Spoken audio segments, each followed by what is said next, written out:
¿Qué tal? ¿Cómo estás? Gracias por escuchar. ¿Qué tal, Fernanda? Mi nombre es Fernanda Familiar. Ay, esta historia está. A ver, arrancamos mi periodismo de vida con un hombre, un legislador griego que vivió en el siglo VII antes de Cristo, que se considera el político más honesto de todos los tiempos. Su nombre, Saleuco de Locri. Y así, si a ti algún día te preguntan, ¿tú conoces a algún político honesto? Pues vas a contestar, pues históricamente existe este griego legislador que se llama Saleuco, con Z, Saleuco de Locri.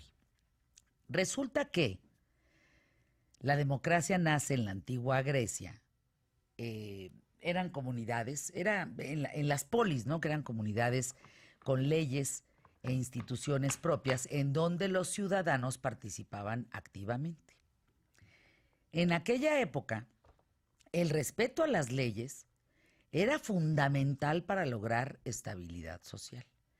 Y bueno, para los griegos, un estado libre era donde la soberanía se depositaba en la ley y no en los gobernantes. Este señor legislador griego, Saleuco de Locri, nace en el seno de una familia noble de la colonia griega de Locros Epicéfiros, en Magna Grecia, y se le atribuye la creación de un código famoso que es el Código Locrio, que es el primer código de leyes escrito de la civilización griega. Aristóteles, Diodoro, Sículo, Cicerón, Eusebio de Cesarea, Estobeo, dan fe de este código y coinciden en calificar a Saleuco de Locri como el político más honesto y ético del mundo occidental. De este código, fíjense, esto nos ayudaría hoy en la actualidad, pero bueno, de este código locrio solo se conservan 14 fragmentos, pero hay 5 en especial que demuestran el grado de justicia y lealtad para con los ciudadanos. 1.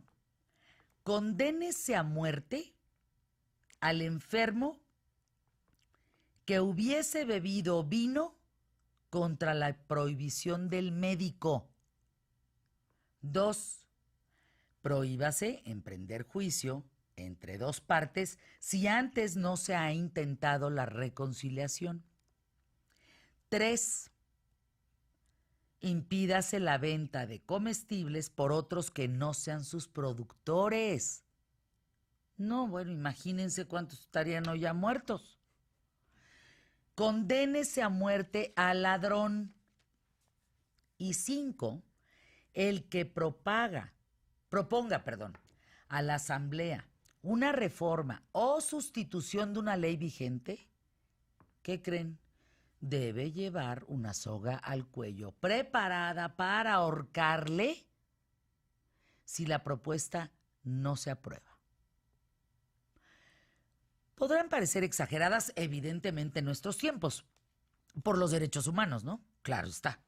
Pero estas normas se aplicaban en ese tiempo igual a todos, al parejo. Además, este código locrio prohibía la esclavitud, favorecía la igualdad de la mujer. Muy avanzado para esos tiempos, por cierto. Uno de los muchos pasajes que constan la honestidad y la ética de Saleuco de Locri cuenta, fíjense esta historia, a mí me parece, bueno, el mundo sería otro. Entiendo el asunto de los derechos humanos, pero esto está arrollador, esto es un ejemplo brutal. Fíjense, el hijo de este señor, de este legislador griego, Saleuco de Locri, resulta que lo acusan de adulterio y lo encuentran culpable. Y la condena por esa falta, por adulterio, fue que le arrancaran los 2 ojos. Esa es la condena. Resulta que, bueno, en la actualidad lo más común sería que un político oculte el crimen o proteja a su hijo de una condena mucho mejor, ¿no? Mucho menor, pero En ese entonces no. Este legislador griego dijo lo siguiente y lo dictó, ¿eh? Perdonaré a medias a mi hijo, ya que no es el único culpable. Y mandaré que le saquen solo un ojo, no los dos como fue la condena, solo un ojo. El otro me lo sacaré yo. Ah, sí, señor. Porque siendo su padre, debí haberlo educado mejor y así se dará cumplimiento a la ley, ya que ésta nada dice sobre qué ojos hay que sacar. A ver, me recordó algo muy sencillo en la época actual. Creo que se los conté hace tiempo aquí en el micrófono.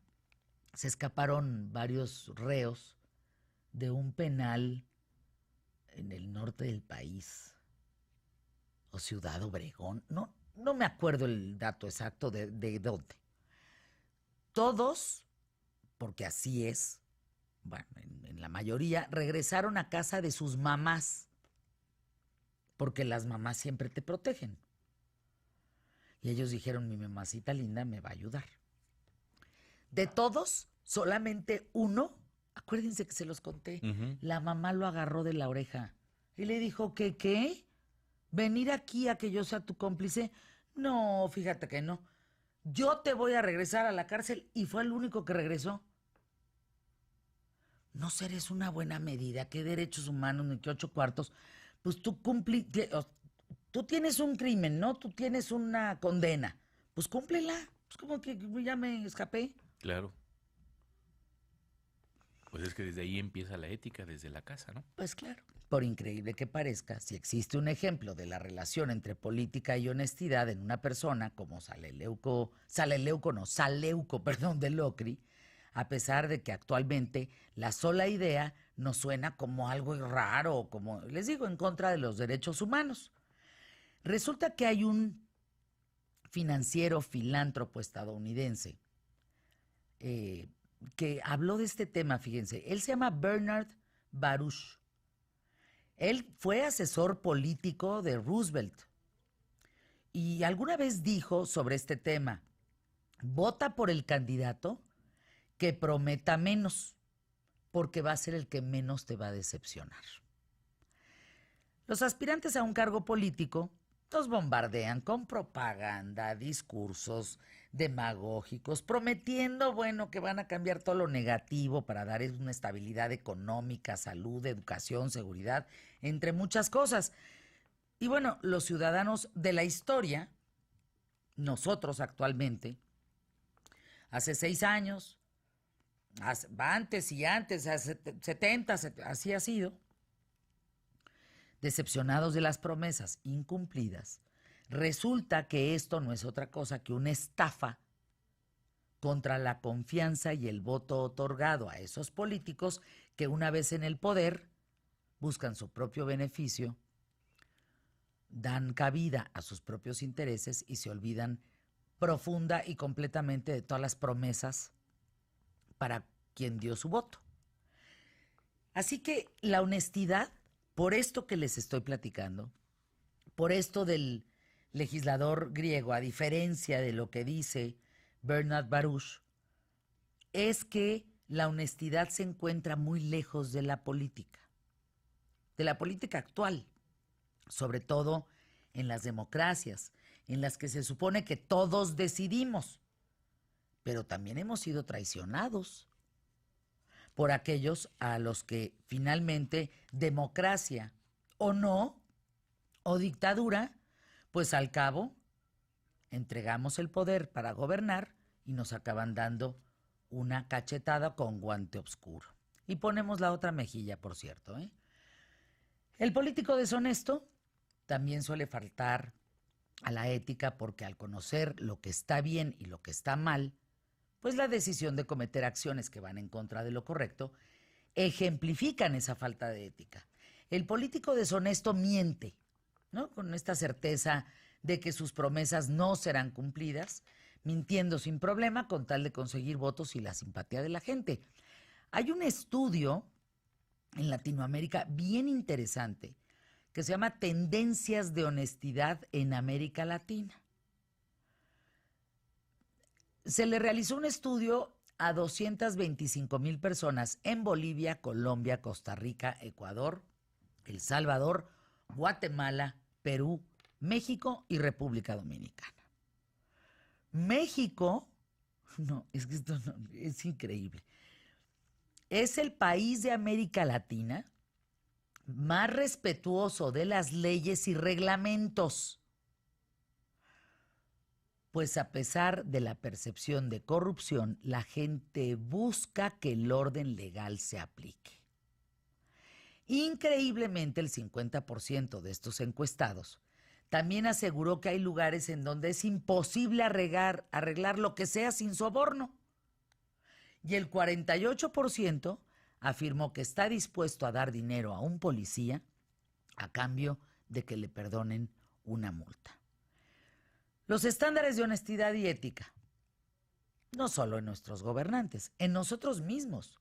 No son ellos los que están mal, sino ya parece que es una normalización demostrada también por los ciudadanos ante la corrupción. Yo te pregunto, ¿cómo calificarías tú la honestidad? ¿Quién te parece un ser honesto? ¿Quién te viene a la mente? Si tú dices, hay un ser honesto en la vida, ¿quién es? Ahora, si te vas más allá a un político, ¿a quién consideras un ser honesto? ¿Estarías dispuesto a entregar a un hijo? Yo sí. Sí, no sacarle el ojo ni sacarme el mío, pero sí. Creo que una manera de dignificar la educación que le di es que si no entendió, pues va a entender. No sé, ¿qué opinas? Mi querido Emilio y ustedes Sí, que nos escuchan. Es una decisión muy difícil, pero también Yo es aplaudo a la mamá que regresó al reo. Perdóname. Luego tenemos mucho miedo de veras de ese tipo de educación porque parece que atentas contra los derechos. Pero la justicia es la justicia. Tú no puedes ser cómplice de algo ilegal, algo injusto, pues. ¿Cómo? que no solamente eso, le tenemos, no es, a veces no creo que también es como un poco de miedo, sino más bien a veces es que caemos en la calificación de que el que es honesto termina siendo un ¿no? Un estúpido o un idiota. No, pues por serlo. que pena el que lo piensa. Porque, pero es que ¿Cómo? así se piensa, es desafortunado, es cuando de repente dices, es que, no sé, vemos en las noticias de un policía encontró Lo aplaudimos. 40,000 pesos y los devolvió. Y pues claro que hay quienes dicen, ay, qué buena onda, oye, los devolvió. Pero también hay quien dice, pues qué tonto, se hubiera quedado con ellos.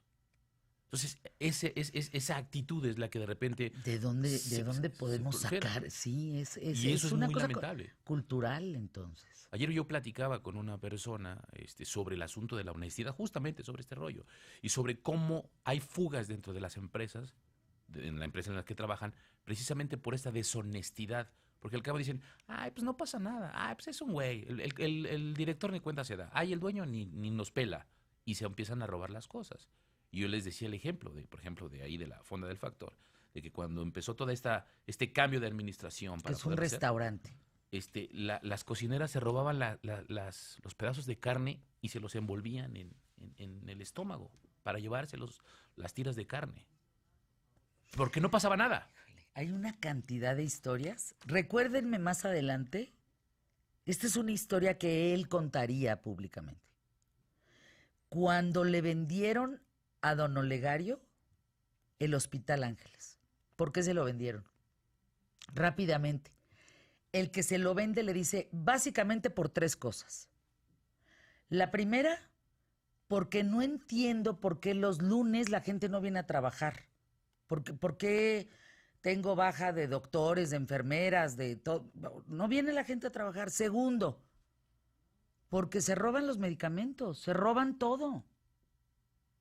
Hay un elevadorcito en ese tiempo, uy, imagínense hace cuánto. Les digo que él contaría esta historia.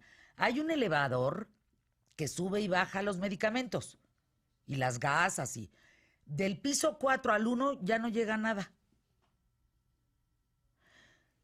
Y 3, en México no se entiende la puntualidad. Y yo no puedo vivir sin puntualidad. O sea, es parte de mi empresa. Claro. Mejor se lo dejo. Ahí encárguese. De eso vamos a hablar el día de hoy. Así es, los Y mucho invitamos más. a que se queden con nosotros aquí en QTF. ¿Qué tal, Fernanda? Hasta la 1 de la tarde, mucho que compartir con ustedes.